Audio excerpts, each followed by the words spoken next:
मयं नित्यं गुरुं शङ्कररूपिणो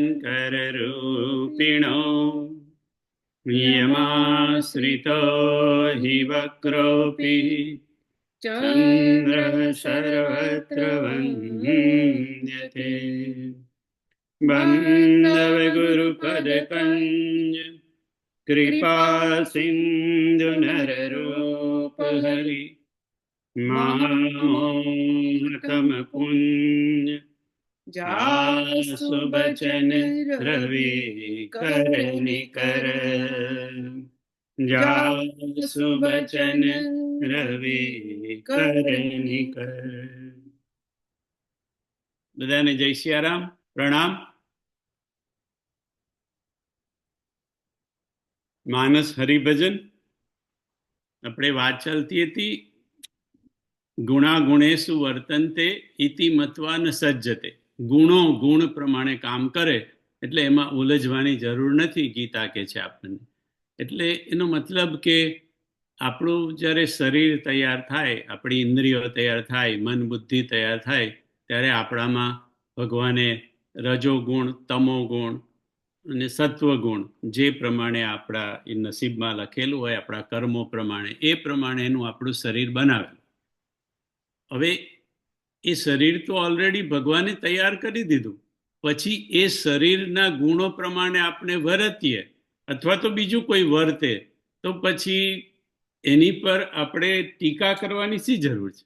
કારણ કે એ તો એનું જે શરીર તૈયાર થયું છે એના ગુણો પ્રમાણે. જેવી રીતે બાપુ કે ભગવાને સાપ બનાવ્યો. સાપ એ ભગવાને બનાવ્યો છે ને, આપણે તો બનાવ્યો નહીં. આપણા હાથમાં હોય તો આપણે સાપ બનાવીએ જ નહીં. પણ ભગવાને સાપ બનાવ્યો તો સાપનું કામ હોય કે દંશ દેવાનું, તો એ દંશ દે. અને આપણે કહીએ કે આ સસલું બહુ સારું, સસલું કોઈને કંઈ નડે નહીં. પણ હવે ભગવાને સસલાને સસલું બનાવ્યું એટલે સસલું કંઈ કરે નહીં, અને સાપને સાપ બનાવ્યો, પણ બનાવ્યો તો ભગવાને જ ને. અને એટલે જ એનો સુંદરકાંડમાં સમુદ્ર ભગવાનને કહે છે, ગગન સમીર અનલ જલધરની ઇન કહી નાથ સહજ જડ કરની તવ પ્રેરિત માયા ઉપજાય. તવ પ્રેરિત માયા ઉપજાય. આની ઉપજ કોને કરી ભગવાન? તો કે તવ પ્રેરિત. ભલે માયાએ કરી પણ તવ પ્રેરિત. તો પછી તવ પ્રેરિત એટલે ભગવાનની પ્રેરણાથી જ દરેક જણનું શરીર તૈયાર થયું હોય, તો પછી એ પ્રમાણે વર્તે. એમાં એમનો વાંક કે ભગવાનનો વાંક? એનો સુગ્રીવે તો ભગવાનને કીધું કે ભગવાન, આ બધું જે હું કરું છું એ તમે મને જેવો બનાવ્યો એવો હું બન્યો. એટલે આપણે કોઈને એવું કહીએ કે આ માણસ આવું કરે છે, આ માણસ આવું કરે છે, પણ એનું શરીર જે પ્રમાણે તૈયાર થયું હોય, એના ગુણો જે પ્રમાણે હોય, ગુણાગુણેશુ વર્તન્તે ઇતિ મત્વા ન સજ્જતે. અને ભગવાને ભરતને કહ્યું કે ભાઈ ગુણયઃ ઉભય ન દેખીએ, દેખીએ સો અવિવેક. ધારો કે બાપુએ કીધું કે રાવણ, આપણે કહીએ કે રાવણ બહુ ખરાબ છે, રાવણના કેટલા દુર્ગુણો. આપણે દશેરામાં રાવણને બાળીએ ખરા, દશેરાનો ઉત્સવ ઉજવીએ ત્યારે એની પર બાણ ફેંકીએ અને કેટલું કરીએ, પૂતળા બાળીએ એના. બાપુ કહે છે, હું ક્યારેય રાવણના દશેરાના પ્રસંગમાં હું ક્યારેય જઈ ન શક્યો, અને રાવણને એનો બળતો કે બાળતો હું ક્યારેય જોઈ ન શક્યો, ભાગ પણ એમાં ન લઈ શક્યો. કેમ? તો કે ભગવાને રાવણને જે રીતે બનાવ્યો હતો એ રીતે રાવણ એનું વર્તન કરતો હતો, અને એ તો જાતે કહી દીધું. બાપુ કે રાવણ તો આપણા કરતા સારો. કારણ કે રાવણે શું કીધું? હોઈ ભજનુન તામસ દેહા મન ક્રમ વચન મંત્ર દ્રઢ હોઈ ભજનુન તામસ દેહા. રાવણે કબૂલ કરી લીધું, નરેશભાઈ, કે મારું તામસ શરીર છે એટલે મારાથી ભજન નહીં થાય. આપણને ખબર છે કે આપણું શરીર કઈ પ્રકૃતિનું છે? તામસી છે, સાત્વિક છે, રાજસી છે, કે એ બધાનું મિશ્રણ છે. આપણને તો એ ખબર નથી બાપુ કે રાવણ તો હજી સારો કે એને ખબર હતી કે મારું શરીર તામસી છે અને મારાથી ભજન નહીં થાય. આપણે તો ક્યારેય આપણને બીજાનું શરીર કદાચ ખબર હોય કે કેવું છે તેવું, પણ આપણું શરીર કેવું છે, આપણામાં કયા ગુણો વધારે છે કયા ઓછા છે આપણને ખબર નથી. કારણ કે આપણે આપણી પર વિચારવાનો સમય જ નથી, આપણે બીજા પર બધું શરીર છે. હવે રાવણનો દાખલો કે રાવણનું શરીર ભગવાને તામસી બનાવ્યું, એટલે રાવણ કે છે કે તામસ દેહ છે મારો, મારાથી ભજન નહીં થાય. પણ હવે રાવણના નરેશભાઈ બધા જ પહેલાના એના તમે જન્મો જુઓ. પહેલો જન્મ તો કે જય વિજય. હવે જય વિજય જે હશે, રાવણ ભગવાનનો જે દ્વારપાળ હોય, આપણે કોઈને ઘરમાં નોકરીએ રાખવો હોય તો આપણે કેટલા ઇન્ટરવ્યુ લઈએ છીએ. નેની રાખવી હોય ઘરમાં તો 6 મહિનાથી નરેશભાઈ ઇન્ટરવ્યુ ચાલે અને પછી નક્કી કરીએ કે આ નેની આપણા ઘરને યોગ્ય છે કે નહીં. તો ભગવાનને જેને રાખવો હશે દ્વારપાલ તરીકે, તો ભગવાને કઈ જોયું નહીં હોય કે ભાઈ આ કેવો છે. હવે એ જય વિજય એનો ભગવાનનો દ્વારપાળ. હવે નરેશભાઈનો વાંક શું? એને તો ખાલી એટલું કીધું કે ભગવાન, મારા ભગવાન અત્યારે શયન કક્ષમાં છે અને આરામ કરે છે ને મને ના પાડી છે કે કોઈને મને ડિસ્ટર્બ ના કરીશ. હવે સનત કુમારો આયા તો બાપુ કે સનત કુમારોએ થોડી વાર બેસવું જોઈતું હતું. એનો દ્વારપાળો તો પોતાની ડ્યુટી કરે છે, ભગવાને જે પ્રમાણે કહ્યું એ પ્રમાણે. એમાં સનત કુમારોને ગુસ્સે થવાની શી જરૂર હતી એનો? અને સનત કુમારોએ શ્રાપ આપ્યો, અને શ્રાપ આપ્યો અને કીધું જા તમે એમ કે એનો પૃથ્વી પર જશો, નિશાચર જશો, 7 જન્મ લેવા પડશે, ભજશો તો નહીં તો વેર કરશો તો 3 જન્મ. એટલે આવ્યો. હવે એમાં રાવણનો વાંક શું?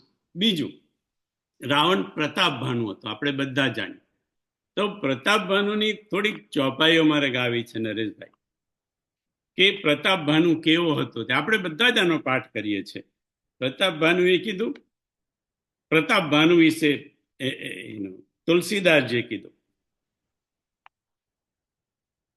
સચિવ ધર્મ રુચિ હરિપદ પ્રીતિ, નૃપહિત હેતુ શીખવનિત નીતિ, ગુરુ સુર સંત પીતર મહિરેવા, કરઈ સદા નૃપ સબકે સેવા, ભૂપ ધર્મ જે વેદ બખાને, સકલ કરઈ સાદર સુખ માને, દિન પ્રતિદેય વિધ વિધિદાનમ, સુનઈ શાસ્ત્રવર વેદ પુરાણમ, વિપ્રભવન સુર ભવન સુહાય, સબ તીર્થન ભી ચિત્ર બનાય, જહ લગી કહે પુરાણ શ્રુતિ, એક એક સબ જાગ, 12 સહસ્ત્ર નૃપ કિએ સહિત અનુરાગ, હૃદયન કછુ ફલ અનુસંધાનમ, ભૂપ વિવેકી પરમ સુજાનમ, કરઈ જ ધર્મ કરમ બનબાની, વાસુદેવ અર્પિત નૃપ જ્ઞાની. આ બધી જ ચોપાઈઓમાં તમે કહો ક્યાંય પ્રતાપ ભાનુનો કોઈ વાંક છે? ભૂપ ધર્મ જે વેદ બખાને એ બધા જ એ ધર્મ પ્રમાણે એ કરતો હતો, દાન આપતો હતો, બધું જ કરતો હતો. હવે કપટ મુનિમાં ફસાઈ ગયા, ફસાયો કપટ મુનિમાં. હવે કપટ મુનિમાં ફસાયો એનો વાંક કહેવાય કે એને વિક્ટમ કહેવાય? અને બીજું, બ્રાહ્મણોએ વિચાર કર્યા વગર શ્રાપ આપી દીધો, તો બ્રાહ્મણોનો વાંક કહેવાય? ભગવાને બ્રાહ્મણને કહ્યું વિપ્રહુ શ્રાપ બિચારી નદીના. વિપ્રનો કઈ એટલે એમ કે હે વિપ્ર લોકો, તમે કઈ વિચાર્યા વગર તમે એમ કે શ્રાપ આપી દીધો એમ કે. હવે જેમને ભગવાને એને કીધું હોય કે ભાઈ આનો કઈ વાંક નથી, એને પછી એના પૂતળા બાળવાની ને એને એ કરવાની એનો આપણે કાંઈ જરૂર ખરી? કારણ કે એ તો વિક્ટમ હતો, એનો કપટ મુનિનો વિક્ટમ હતો, બ્રાહ્મણોના શ્રાપનો વિક્ટમ હતો, કાં તો એનો સનત કુમારોના શ્રાપનો વિક્ટમ હતો. પણ એને દોષ આપી આપી અને એના પૂતળા બાળીને આપણે એક પાછું નવું કર્મ ઊભું કરીએ છીએ. એટલા જ માટે બાપુએ કીધું હું ક્યારેય ભાગ ન લઈ શક્યો. અને મને તો બાપુ કે આ વધારે ગમ્યું. એને શું કીધું? કહે સી બહોરી રાવન અવતારા, કહે સી બહોરી રાવન અવતારા. અને અવતાર કેમ કહ્યું રાવણને? ઘણા લોકોને તકલીફ છે કે રાવણને અવતાર કહેવાય. તો બાપુ કે અવતાર એને કહેવાય જે ઉપરથી ઉતરે, એને અવતરણ કહેવાય, એને અવતાર કહેવાય. હવે જય વિજય ક્યાં હતા? જય વિજય તો નીચે તો નતા, ઉપર જ હતા. તો ઉપરથી હતા, તેનું અવતરણ થયું. એટલે તુલસીદાસજીએ લખ્યું, વાઘભૂષણજીએ કહ્યું, કહે સી બહોરી રાવન અવતારમ. કહેવાનું તાત્પર્ય આ છે આ બધી વાતનો કે લોકો આપણી સમાજમાં, આપણી આજુબાજુ પોતપોતાના ગુણો પ્રમાણે વર્તન કરે તો એને નિંદા કરવાની, એની વિશે વાતો કરવાની આપણે કાંઈ જરૂર નથી. ગુણાગુણે શું વર્તનતે. અને ભગવાને પણ ભરતજીને કહ્યું કે ગુણય ઉભયન દેખીએ. કાંઈ કરવાની એનો જરૂર નથી. કારણ કે હોહી સોઈ જો રામ રચી રાખા, કો કરી તર્ક બડાવે સાખા, અસ કહી લગે જપન હરિનામ.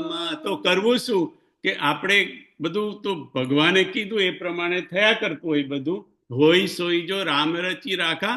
શિવજી આપણને કે છે અસ કહી લગે જપન હરિનામા. જો કંઈ કરવું જ હોય તમારે તો ભગવાન કે છે, શિવજી આપણને બતાવે, બાપુ કે શિવજી આપણને બતાવે કે હરિનું નામ જપો. કારણ કે એનો કાંઈક પણ કંઈક સારું થશે, કે કંઈક આપણામાં બદલાવ આવશે, કે કોઈક સામેની વ્યક્તિનું પણ સારું થશે. તો આપણે નિંદા કરવાથી નહીં થાય, પણ આપણો હરિનું ભજન કરવાથી, હરિનું નામ કરવાથી આપણું એ સારું થશે અને સામેની વ્યક્તિનું પણ સારું થશે. એટલા માટે ઉદાસીન થઈ જાઓ. આપણે વાત કરી સાક્ષી ભાવ, દ્રષ્ટા ભાવ ને ઉદાસીન ભાવ. ઉદાસીન ભાવ થઈ અને જે થાય છે તે જોયા કરો. કેમ જોયા કરો? કારણ કે હોય સોઈ જો રામ રચી રાખા. બાપુ કે આપણે તો કથામાં જઈએ ને તોય, અથવા તો સત્સંગમાં બેસીએ તોય શાંતિથી બેસી નથી શકતા. કારણ કે આપણે ઉત્પાત જ કરતા હોઈએ. કથામાં હોઈએ, સત્સંગમાં હોઈએ, જ્યાં હોઈએ ત્યાં. કારણ કે આપણી પ્રકૃતિ એવી છે. છોડો બધું બાપુ કે કથામાં કોઈ અપેક્ષા લઈને ના જાઓ. કારણ કે થાય છે શું કે કથામાં આપણે અપેક્ષા લઈને જઈએ. આપણી જો અપેક્ષા પૂરી થઈ, બરાબર સગવડ મળી, કે બધું બરાબર ખાવાનું મળ્યું, બેસવાના પાસ મળ્યા, તો બહુ મજા આવી.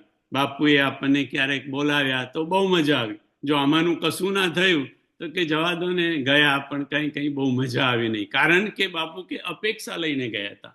અપેક્ષા લઈને કથામાં પણ ન જાઓ, સત્સંગમાં પણ ન જાઓ. ગીતાએ કહ્યું અનપેક્ષ સુચિર દક્ષ ઉદાસીનો ગતવ્યથ સર્વારંભ પરિત્યાગી યો મદ ભક્ત સમે પ્રિય. ભગવાન કે મને કેવો ભક્ત ગમે.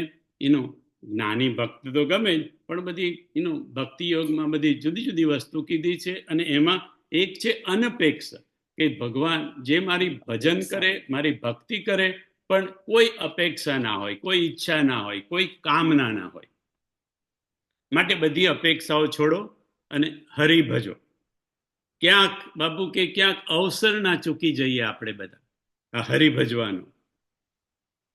બાપુએ ગીત ગાયું, हाय हाय ये मजबूरी, ये मौसम और ये दूरी, मुझे पल पल है तड़पाए, तेरी 2 टकियों की नौकरी मेरा लाखों का सावन जाए. હાય હાય એ મજબૂરી. બધું કરવાનું કરી લીધું બાપુ કે, કરવાનું એ કરી લીધું અને ન કરવાનું પણ કરી લીધું. કમાઈ લીધું, છોકરાઓ મોટા થઈ ગયા, છોકરાઓ કમાવા લાગ્યા. હવે તો બધું છોડો બાપુ કે હરિનું ભજન કરો, સિર્ફ ફક્ત હરિનું ભજન. નહીં તો આ લાખોનો સાવન આપણો આમને આમ જતો રહેશો. 1 લાખનો નહીં છોડુભાઈ, આ શ્રાવણ આપણો જશે તે 1 લાખનો નહીં જાય, 84 લાખનો સાવન જશે બાપુ કે. કારણ કે 84 લાખની યોનિમાં આટા માર્યા પછી આપણને આ માનવનું શરીર મળ્યું, મનુષ્યનું. બડે ભાગ માનુષ તનુ પાવા, સુર દુર્લભ સબ ગ્રંથ નિગાવા, સાધન ધામ મોક્ષ કર દ્વારા, પાઈન જેહી પર લોક સવારા. માટે આને પામી અને પરલોક સવારી લો. થોડુંક હરીનું ભજન કરી લો, ક્યાંક આપણો આ જન્મ આમને આમ વેડફાઈ ના જાય. માટે હરિનું ભજન કરો. હરિ બોલ, હરિ બોલ, હરિ બોલ, હરિ બોલ, હરિ બોલ, હરિ બોલ, હરિ બોલ, હરિ બોલ, હરિ બોલ, હરિ બોલ, હરિ બોલ, હરિ બોલ. પ્યારે મુકુંદ માધવ ગોવિંદ બોલ, પ્યારે મુકુંદ માધવ ગોવિંદ બોલ. હરિ બોલ, હરિ બોલ, હરિ બોલ, હરિ બોલ. રાધે બોલ, રાધે બોલ, રાધે બોલ, રાધે બોલ. પ્યારે મુકુંદ માધવ ગોવિંદ બોલ, પ્યારે મુકુંદ માધવ ગોવિંદ બોલ. હરિ બોલ, હરિ બોલ, હરિ બોલ, હરિ બોલ. સ્વામી શરણાનંદજી બાપુ કે છે, સ્વામી શરણાનંદજીએ કહ્યું કે ઈશ્વર પરમાત્મા આપણી બધી જ મુખ્ય જરૂરિયાતો પૂરી કરવાની એની જવાબદારી છે પરમાત્માની. કારણ કે પરમાત્માએ જ આપણને શરીર આપ્યું છે, પરમાત્માએ જ આ જીવન આપ્યું છે. તો આપણી મુખ્ય જરૂરિયાત પૂરી કરવાની, જેને આપણે કહીએ હવા, પાણી ને ખોરાક, તો ભગવાને એ બધાની એનું સગવડ આપણા માટે કરેલી છે. ક્યારેક ને ક્યારેક આપણને એ બધું જ મળે, ઓછા વધતા પ્રમાણમાં મળે. કોઈકને ઓછું મળે, કોઈકને વધારે મળે. કદાચ ક્યારેક થોડુંક મોડું વહેલે, કોઈકને મોડું મળે, કોઈકને વહેલું મળે, પણ મળે તો બધાને જ. પણ સ્વામી શરણાનંદજી કે છે આપણી બધી અપેક્ષાઓ પૂરી કરવાની પરમાત્માની જવાબદારી નથી. આપણી જરૂરિયાતો પૂરી કરે, પણ આપણી અપેક્ષાઓ પૂરી, કારણ કે આપણી અપેક્ષાઓનો કોઈ પાર નથી. એક અપેક્ષા પતી કે બીજી અપેક્ષા પાછી કે બીજી કામના ઊભી જ થઈ જાય. જીમી પ્રતિ લાભ લોભ અધિકાય. એક એ લાભ મળે આપણને એટલે બીજો લાભ આપણને જોઈએ કે આ મળી ગયો, હવે મને આ મળે. એટલે આપણી અપેક્ષાઓ પૂરી કરવાની જવાબદારી ભગવાનની નથી, આપણી જરૂરિયાત પૂરી કરે. તો બાપુને કોઈ પ્રશ્ન કર્યો બીજે દિવસે, બાપુ તમે કહ્યું કે આપણી અપેક્ષાઓ ભગવાન પૂરી ના કરે, તો આપણી અપેક્ષાઓ હોય, આપણી હોવાની, તો આપણી અપેક્ષાઓને પૂરી કોણ કરે? તો બાપુએ તરત જ જવાબ આપ્યો નરેશભાઈ કે આપણી અપેક્ષાઓ પૂરી કરે આપણો સદગુરુ. આપણી અપેક્ષાઓ પૂરી કરે આપણો સદગુરુ. બધી અપેક્ષાઓ, તો કે બધી જ અપેક્ષાઓ નહીં, સવાઈ અપેક્ષાઓ. તમે ધારેલી હોય તે તો કરે, પણ ન ધારેલી હોય, તમારા મનની ઈચ્છા હોય, તે પણ તમારો સદગુરુ પૂરી કરે. પણ સદગુરુની એક શરત છે. શરત શું છે સદગુરુની? તમારે પહેલા તમારી અપેક્ષાઓ છોડવી પડે. પહેલા તમારે તમારી અપેક્ષાઓ છોડવી પડે, તો તમારી એ છોડેલી અપેક્ષાઓને સદગુરુ સવાઈ રીતે એમ કે પૂરી કરે. સાવરિયો રે મારો સાવરિયો હું તો ખોબો માગું ને દઈ દે દરિયો, હું તો ખોબો માગું ને દઈ દે દરિયો. સાવરિયો રે મારો સાવરિયો. આ સાવરિયો કોણ બાપુ કહે છે? તો સાવરિયો આપણો સાંભળો. એ સાંભળો તમે એને કૃષ્ણ કહો, એ સાંભળાને તમે એનો રામ કહો, અથવા તો એ સાવરિયાને તમે તમારો સદગુરુ કહો. પણ તમારો સદગુરુ સાંભળ્યો તમે ખોબો જ માગ્યો હોય પણ આખો દરિયો તમને. એટલે બાપુએ કીધું કે સવાઈ તમારી અપેક્ષાઓ પૂરી કરે.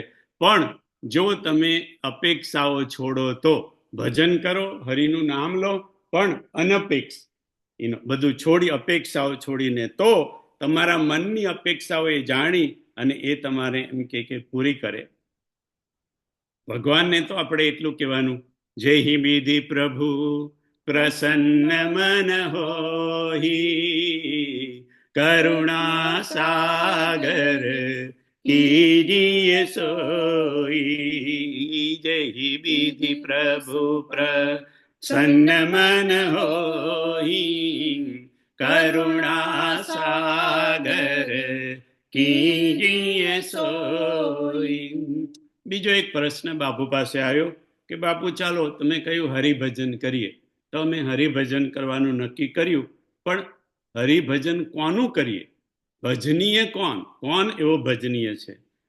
ગોપાલ ગોકુલ વલ્લભી, ગોપાલ ગોકુલ વલ્લભી, પ્રિય ગોપ ગોસુત વલ્લભમ, પ્રિય ગોપ ગોસુત વલ્લભમ, ચરણારવિંદ મહં ભજે, ચરણારવિંદ મહં ભજે, ભજનીય સુરમુનિ દુર્લભમ, ભજનીય સુરમુનિ દુર્લભમ,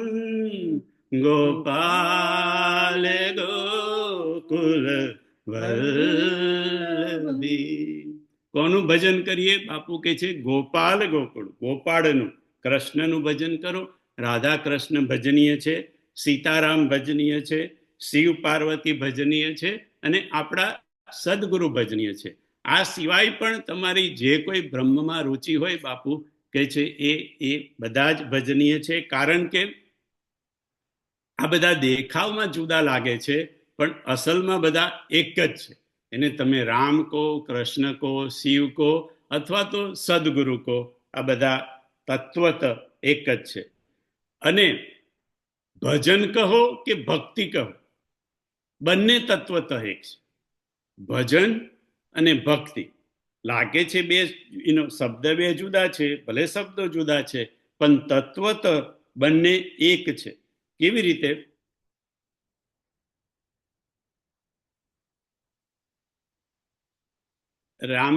રામજીએ કાગભૂષણને કીધું કે કાગભૂષણની હું તમારી પર પ્રસન્ન છું, તમે માગો, જે તમે માગો એ હું તમને આજે આપું. અને કીધું જ્ઞાન આપું, વિજ્ઞાન આપું, વૈરાગ્ય આપું, વિવેક આપું, તમને જે જોઈએ તે આપું. કાગભૂષણને થયું કે ભગવાને બધું આપવાનું કહ્યું એનું, પણ ભક્તિ આપવાની તો વાત જ કરી નહીં. પ્રભુ કહને સકલ સુખ સહી, ભગતિ આપની દેન કહી, ભગતિહીન ગુણ સબ સુખ ऐसे, લવન બિના બહુ બિંજન જૈસે. કાગભૂષણની કે છે પ્રભુ કહ દેન સકલ સુખ સહી, ભગતિ આપની દેન ન કહી. ભગવાને બધું આપવાની વાત કરી પણ ભગવાને એવું તો કહ્યું નહીં કે કાગભૂષણની હું તને મારી ભક્તિ આપું. અને કાગભૂષણની કે જે ભક્તિ વગર તો એમ કે આ બધા સુખ અને બધું કેલા જેવું લાગે કે ભાઈ મીઠા વગરનું ખાવાનું હોય, એનું મીઠા વગરનું ભોજન ભાવે, એનું મને તો બિલકુલ જ ન ભાવે આગળ પડતું જોઈએ. એટલે લવન વિના બીનું બિંજન જશે, તો બિંજન લવન વિના મીઠા વગર કેવી રીતે, એમ કે તો કે આ બધું ભગવાને આપવાનું કહ્યું, પણ ભક્તિ આપવાની તો ભગવાને વાત જ નહીં કરી. પણ પછીનો શબ્દ જુઓ, એમાં ખબર પડશે કે વાત ચાલે છે ભક્તિની, કે ભક્તિ ભગવાને મને એનો આપવાની વાત ના કરી. પણ એ પછી તરત એનું કાગભૂષુંડી શું બોલ્યા છોટુભાઈ ઉત્તરકાંડમાં? ભજનહીન સુખ કવને કાજા, અસ બિચારી બોલે ખગરાજા. ભજનહીન સુખ કવને કાજા, અસ બિચારી બોલે ખગરાજા.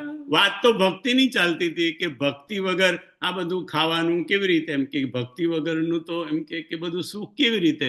અને તરત જ કીધું ભજનહીન સુખ કવને કાજા. એટલે બાપુ કે છે કે ભક્તિ કહો કે ભજન કહો, બંને એક જ શબ્દો જુદા જુદા છે, થોડો અર્થ પણ જુદો જુદો છે.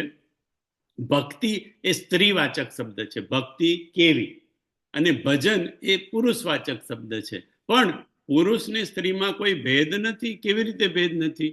ગીરા અરથ જલ બીચી સમ, કહિયત ભિન્ન ન ભિન્ન, બંધવુ સીતા રામ પદ, જીનહી પરમ પ્રિય ખિન્ન. જેવી રીતે સીતારામ જુદા નથી, ભલે સ્ત્રી પુરુષમાં છે, એવી રીતે ભક્તિ ને ભજન સ્ત્રી પુરુષ શબ્દ છે, પણ બંને એક છે. બંનેમાં કે કોઈ ફરક નથી. સમસ્ત સાધનોનો સાર છે હરિનામ અથવા તો હરિભજન. સમસ્ત સાધન દુનિયામાં જપ તપ તપ વ્રત દાન દમ જેટલા સાધનો છે, એ બધા સાધનોનો સાર બાપુ કે છે કાં તો હરિનું નામ છે, કાં તો હરિનું ભજન છે. હરિનું નામ અથવા હરિભજન. કેમ કે હરિનું નામ એ જ હરિભજન છે, એટલા માટે. બીજું, સમસ્ત સાધના, આપણે જે પણ પ્રકારે સાધના કરતા હોય એ સમસ્ત સાધનાનો સાર છે હરિનામ યા હરિભજન. સમસ્ત ધર્મોનો સાર, ભલે ધર્મો પોતપોતાના, ધર્મો તો નહીં પંથો પોતપોતાનું લઈને એનો બેસી ગયા હોય બાપુ કે, પણ સમસ્ત ધર્મોનો સાર છે હરિનામ હરિભજન. સમસ્ત શાસ્ત્રોનો સાર છે હરિનામ અથવા હરિભજન.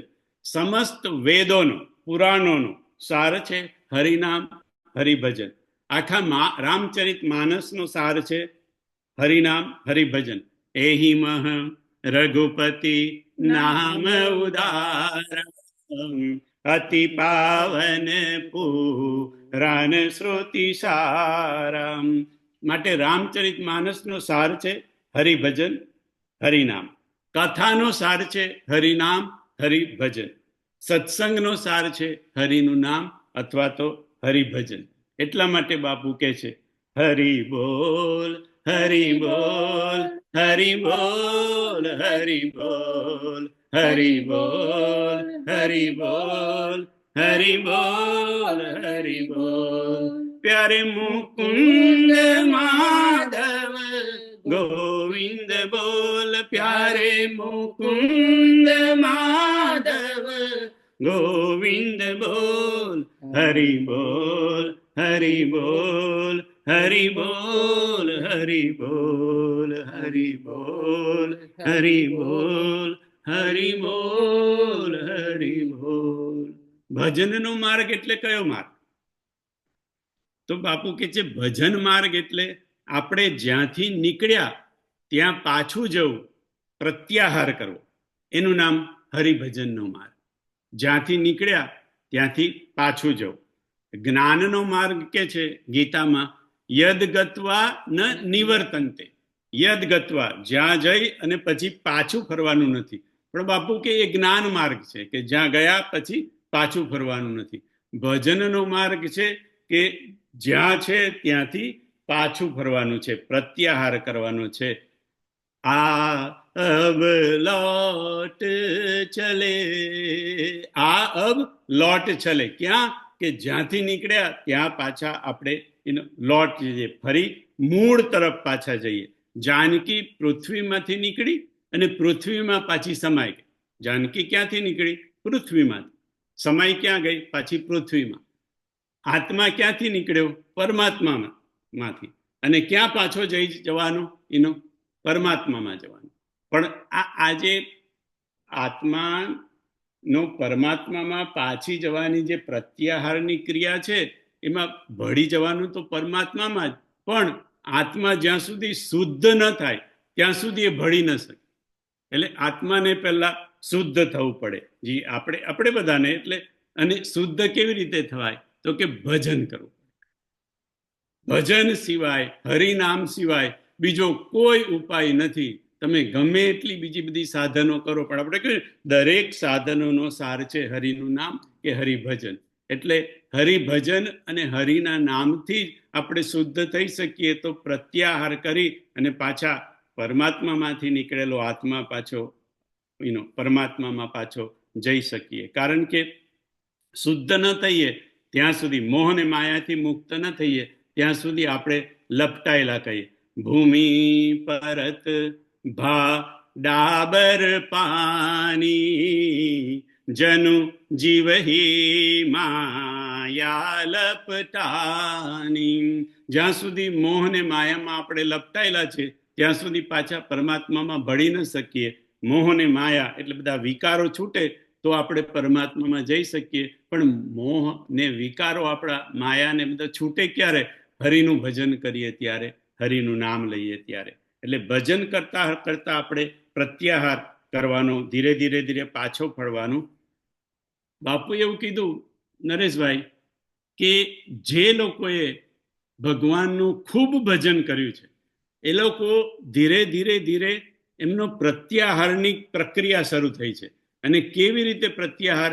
કે આપણે ગમે એટલી ઉંમરમાં હોય, ધીરે ધીરે ધીરે ધીરે પ્રત્યાહાર કરતા કરતા એ લોકો પોતાના બાળપણ તરફ જાય. તો એમને બાળપણની નાની નાની વાતો યાદ આવે.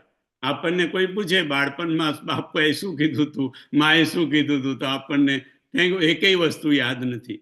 પણ આ જે ભજન જેનું પાકેલું હોય એ છોડવાય પાછો જાય, ધીરે ધીરે પ્રત્યાહાર કરે તો એને બાળપણની નાનામાંથી નાની વાતો એને યાદ આવે અને આપણને કહી શકે. તમે દાખલો તો જાણો છો, કોણ આપણને નાનપણની વાતો કહે છે કે આ મને નાનપણમાં આ કીધું તું, આ કીધું તું. આપણને ઘણી વાર વિચાર થાય કે હવે અમને ઘણું બધું કીધું તું, એમાંનું એક વસ્તુ યાદ નથી. અને તમે 7, 8, 9 વર્ષની ઉંમરને કીધેલું બધું જ વસ્તુ કહો. કારણ કે પ્રત્યાહાર થાય નરેશભાઈ, એટલે નાનપણની વાતો યાદ આવે.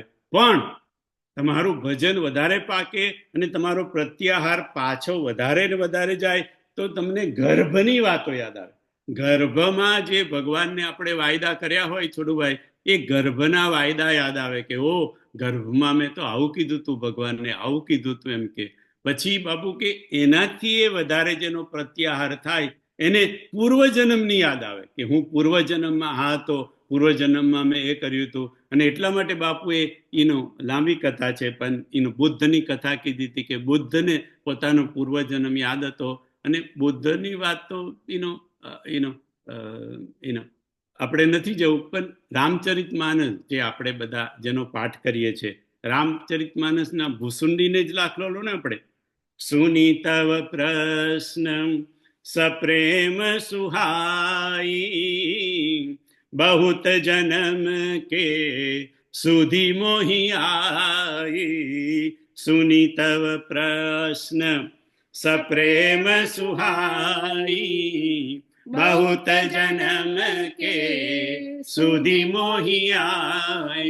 ગરુડજીએ કાગભૂષુંડીને પ્રશ્ન કર્યો તો અહીંયા ચોપાઈમાં તો લખ્યું છે કે તમારો પ્રશ્ન મને સાંભળી અને બહુ જન્મની યાદ આવી. પણ એવું નથી છોટુભાઈ. પ્રશ્ન તો એમને કર્યો કે ભાઈ આ તમને કાગનું શરીર કેવી રીતે મળ્યું.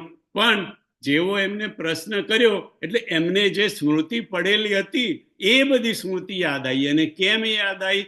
કારણ કે તજી હરિ ભજન કાજ નહીં દૂજા. 27 કલ્પથી દાદો બેઠો બેઠો કામ શું કરે છે? તજી હરિ ભજન કાજ નહીં દૂજ. 27 વર્ષથી બેઠેલો કલ્પથી 27 કલ્પથી બેઠેલો દાદો ભજન કરતું હોય, એનું ભજન કેટલું પાવરફુલ હશે. એટલે એને બધા જન્મની યાદ આવે, એમાં કોઈ નવાઈ નથી. આપણે ઘરેથી બહાર નીકળીએ, વેકેશનમાં જઈએ, કોઈક ફંક્શનમાં જઈએ, તો આપણે જ્યારે ઘરે પાછા જઈએ ત્યારે આપણને હાસ થાય કે ભાઈ ઓ પાછા ઘરે. એટલે આપણને શાંતિ મળે, આપણને આરામ મળે, વિશ્રામ મળે જ્યારે આપણે પાછા પહોંચીએ ત્યારે. જીવ પણ જ્યારે પરમાત્માથી નીકળીને બધે આંટા મારી 84 લાખના ફેરા ફરી અને જ્યારે પાછો પરમાત્મામાં આવે ત્યારે એનો હાસ થાય. એટલે જો જેને પરમ વિશ્રામની પ્રાપ્તિ કરવી હોય, પરમ આરામની પ્રાપ્તિ કરવી હોય, એના માટે આ એક જ ઉપાય છે. કારણ કે જો શુદ્ધ થવું પડે, મોહને માયાથી મુક્ત થવું પડે, પ્રત્યાહાર કરવો પડે, તો એના માટે આ એક જ માર્ગ છે: હરિભજન, હરિબોલ, હરિનામ, હરિસ્મરણ. બાબુ કે ચાલો આપણે નક્કી કર્યું કે ભાઈ હવે હરિભજન જ કરવું છે અને કરવું જોઈએ. તો પ્રશ્ન થાય કે હરિનું ભજન કેવી રીતે કરવું, કયા માર્ગે ચાલવું જોઈએ, કેવી રીતે હરિનું ભજન થાય? રામચરિત માનસમાં કોઈ એવો બતાવેલું છે હરિ અને ભજનનો માર્ગ?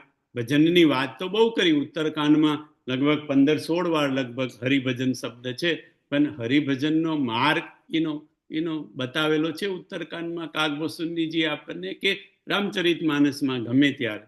તો બાપુ કે છે કે હરિભજનનો માર્ગ નથી બતાવ્યો આખા રામચરિત માનસમાં, પણ હરિભક્તિનો માર્ગ બતાવ્યો છે છોટો ભાઈ, કે ભક્તિ કેવી રીતે થાય, ભક્તિનો પથ કયો, ભક્તિનો માર્ગ કયો. અને મેં હમણાં જ કહ્યું કે હરિભજન કો કે હરિભક્તિ કો એક જ વસ્તુ છે.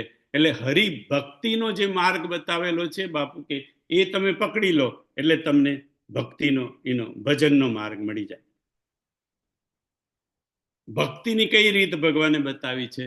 તો ભગવાન રામે લક્ષ્મણજીને અરણ્યકાંડમાં, રામ ગીતામાં ભક્તિનો પથ બતાવ્યો છે. કેવી રીતે?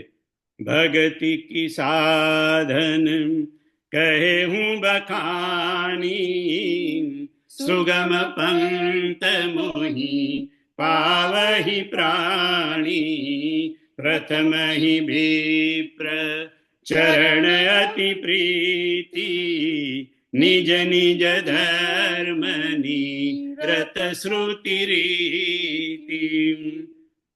અરણ્યકાંડ આઈ થિંક લગભગ 12 કે 13 દોહાની આગળ અરણ્યકાંડમાં રામ 14 નરેશભાઈ 10 બતાવે છે, પણ એ 10 પછી 12 એની આજુબાજુ છે રામ ગીતા. અને એમાં ભગવાને આ ચોપાઈઓ ગાઈ છે લક્ષ્મણજીને સમજાવતા.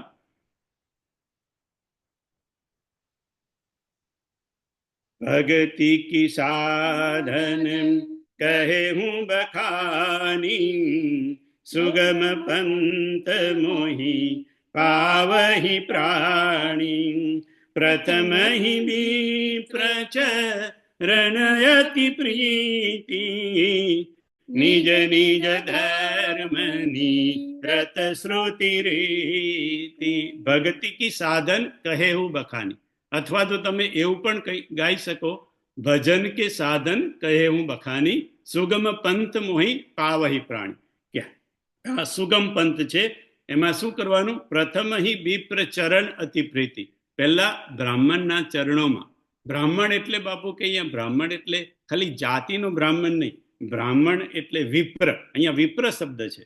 વિપ્ર એટલે જેનો બીજો જન્મ થયો છે એનો, અથવા તો વિપ્ર જેનામાં વિવેકની પ્રધાનતા છે, એવો કોઈ મહાપુરુષ હોય જેમાં વિવેકની પ્રધાનતા હોય, એના ચરણમાં આપણને પ્રીતિ થયા. અથવા તો જેની વિપ્ર એટલે જેની પ્રજ્ઞા વિશેષ છે, જેનામાં વિશેષ પ્રજ્ઞા છે, એવા કોઈ બુદ્ધ પુરુષના ચરણોમાં આપણને પ્રીતિ થાય. અને પછી નિજ નિજ ધર્મ નિરત શ્રુતિ રીતિ, વેદોએ બતાવેલા માર્ગ પ્રમાણે આપણે ચાલતા આપણું જીવનનું કામ કરતા હોય, આપણો સ્વધર્મ નિભાવતા હોય, આપણું સ્વકર્મ નિભાવતા હોય, એવી રીતે આગળ વધવાનું.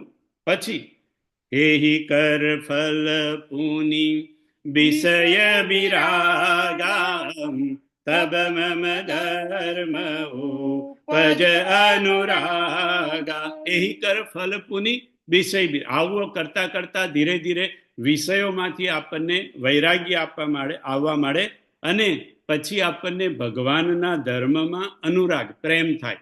હવે આપણને થાય કે ભગવાનનો ધર્મ કયો?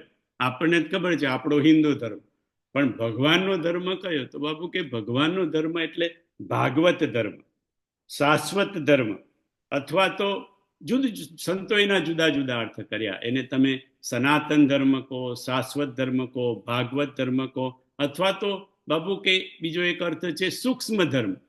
ભગવાનનો ધર્મ કયો? તો કે સૂક્ષ્મ ધર્મ. સૂક્ષ્મ ધર્મ કયો? તો કે સત્ય, પ્રેમ, કરુણા.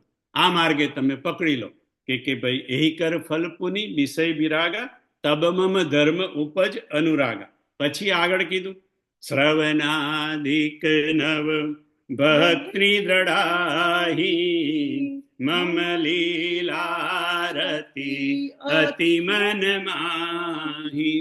પછી ધીરે ધીરે ધીરે તમારામાં શ્રવણાધિક આદિ નવ ભક્તિ આવે. કઈ શ્રવણાદિ એટલે ભાગવતની ભક્તિ લો તો શ્રવણમ, કીર્તનમ, વિષ્ણુ સ્મરણમ, પાદસેવનમ, અર્ચનમ, વંદનમ, દાસ્યમ, સંખ્યમ, આત્મનિવેદન, અથવા તો નવધા ભક્તિ આપણી એનો સબરીવારી નવધા ભક્તિ લો તો એ પણ એમ કે આગળ એ ધીરે ધીરે ધીરે ધીરે આપણે એ ભક્તિના સોપાનમાં નવ પગથિયામાં ધીરે ધીરે આપણું એનો યાત્રા આગળ વધે. પછી સંત ચરણ પંકજ અતિ પ્રેમા મન ક્રમ વચન ભજન દ્રઢને માં. આવું કરતા કરતા ધીરે ધીરે આપણને સંતના ચરણમાં, સદગુરુના ચરણમાં અતિ પ્રેમ થાય અને પછી આપણે મન, કર્મ અને વચનથી દ્રઢ નિયમ સાથે ભજન કરીએ. ભજન કેવી રીતે કરવાનું? મન, કર્મ અને વચનથી ભજન, પણ દ્રઢ નિયમ સાથે કે મારે આટલું કરવું જ છે એ નિયમ સાથે. પછી ભલે નિયમ ન પાડે તો બાપુ કે કઈ ચિંતા કરવાની નહીં, પણ થોડો કંઈક નિયમ હોવો જોઈએ કે મારે આ રીતે નિયમ કરીને એનું ભજન કરવું છે. ન પડાય તો કઈ વાંધો નહીં, પણ કોશિશ જરૂર કરવી જોઈએ. ગુરુ પિતુ માતુ બંધુ પતિ દેવા સબ મોહી કહ જાને દ્રઢ સેવા. ગુરુમાંય હું છું, પિતામાંય એ ભગવાન છે, માતામાંય ભગવાન છે, બંધુમાંય ભગવાન છે, પતિમાંય પત્નીમાંય એનો દેવોમાં બધામાં જ એમ કે ભગવાન છે. એવી રીતે બધાનામાં ભગવાન તત્વને જોઈને સિયારામમય સબ જગ જાની કરહું પ્રણામ જોરી જોગ પાની. આવામાં બધામાં જ જો ભગવાનને જોવા માંડશું તો આપણે આગળ જે વાત થઈ ગયા વખતે જે સુંદરકાંડમાં આ મમતાનો મેલ આપણે આવી જાય છે, એ મમતાનો મેલ ના આવે.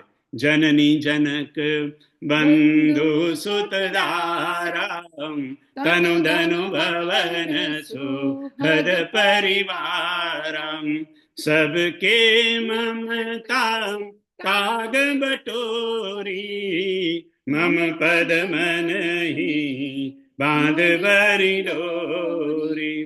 આવી રીતે જો આપણી યાત્રા આગળ વધશે, બધામાં આપણને ભગવાન દેખાશે તો આપણી મમતા ઓછી થશે, મમતાનો મેલ આપણામાંથી ધીરે ધીરે ધીરે ધીરે ઓછો થશે. પછી આગળ કીધું ભગવાન મમ ગુણ ગાવત પુલક શરીરા ગદ ગદ ગીરાન યન બહનીરા કામ આદિ મધ દંભ ન જાકે હાથ નિરંતર બસ મેં તાકે મમ ગુણ ગાવત પુલક શરીરા ગદ ગદ ગીરા નયન બહનીરામ.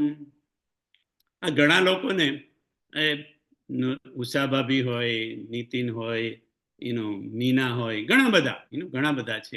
બધાના નામ મારાથી એ થાય.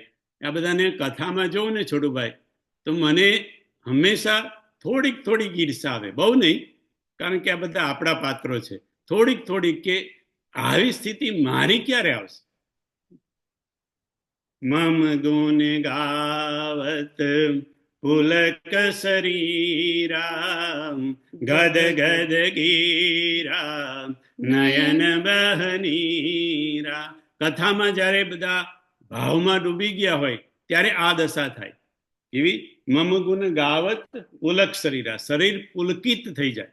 ગદગદ ગીરા, બોલાય નહીં, કશું વાત કરવી હોય તો પણ થાય નહીં. ગદગદ ગીરા, અને આંખમાંથી અશ્રુની ધાર હોય. ઘણા બધાની એવી દશા તમે બધા જોઈ હશે. મને ઘણી વાર થાય કે ભાઈ આ ભાવ દશા, આ ભજન દશા, આ ભક્તિ દશા એ ક્યારે આવે? તો બાપુએ કીધું ભગવાનની કૃપા થાય ત્યારે આવે. એને પ્રયત્ન કરવાથી કે લવાથી, કે આ પેલા મૂવીમાં પેલું કંઈક નાખે છે, હું ભૂલી ગયો એનું નામ, કે એ આંખમાં નાખવાથી ના આવે. એ તો એમ કે ભાવમાં જે ડૂબેલા હોય એની આ દશા આવે. કારણ કે બાપુ કે આ દશા આવવી જોઈએ. ભક્તિ અને ભજન સુધી જેને પહોંચવું છે એને. તો પછી આપણને થાય કે આ કથામાં જે બધા આપણે જોઈએ સત્સંગમાં, ઘણાને ભાવમાં આવી જાય ધીમા, તો કે આ બધા પહોંચી ગયા ને આપણે રહી ગયા. તો બાપુ કે એવું નહીં હોતું. એ દશાની બહુ જરૂર છે. એ દશા એક આપણી આવવી જોઈએ. પણ એની જોડે પાછી ભગવાને શરત મૂકી, કામ આદિ મદ દંભન જાકે તાત નિરંતર બસ મેં તાકે. જો ભગવાન કે મારે સુધી પહોંચવું હોય, મને વશ કરવો હોય, તો આ એ ભાવદશા તો જરૂરી છે, પણ જોડે છોડભાઈ આ જોઈએ કામ આદિ એટલે કામ, ક્રોધ, લોભ, મદ, મોહ ને મત્સર. આટલી વસ્તુ આપણામાં જાય અને એ દશા પેલી આવે તો ત્યારે સમજવું કે આપણું ભજન પાક્યું, આપણી ભક્તિ પાકી, આપણી ભાવ દશા પાકી.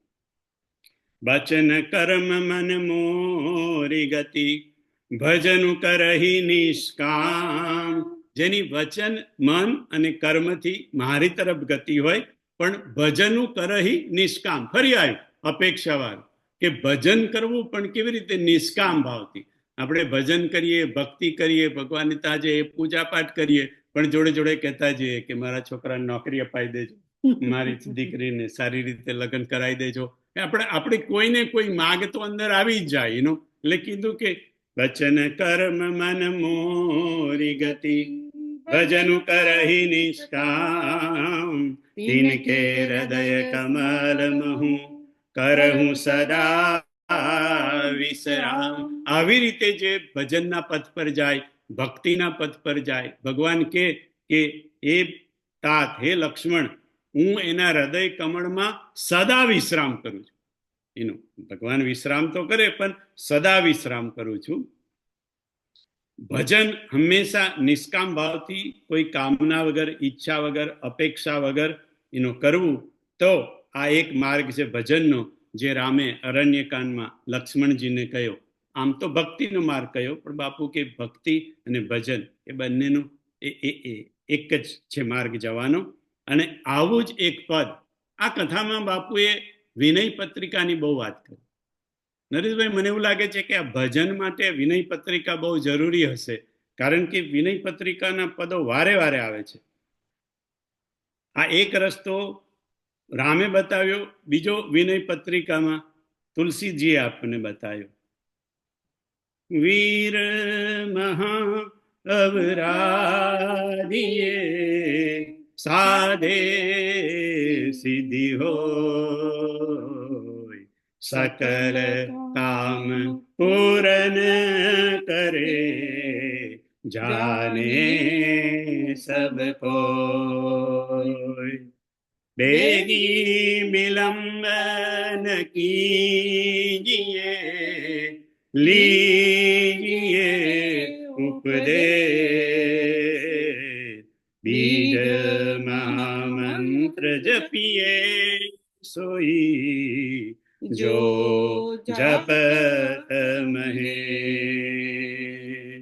પ્રેમ બારી તર્પણ ભલો ઘૃત સહજ સને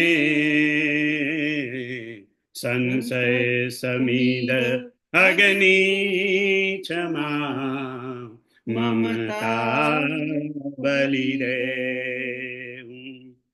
અઘ ઉચાટી મન વસ કરે મારે મદમાં આકર સે સુખ સંપદા સંતોષ વિચાર जिन ही भांति भजन कियो जिन ही भांति भजन कियो मिले रघुपति ताही तुलसीदास प्रभु पथ चढ़ो जो लेहु निभाही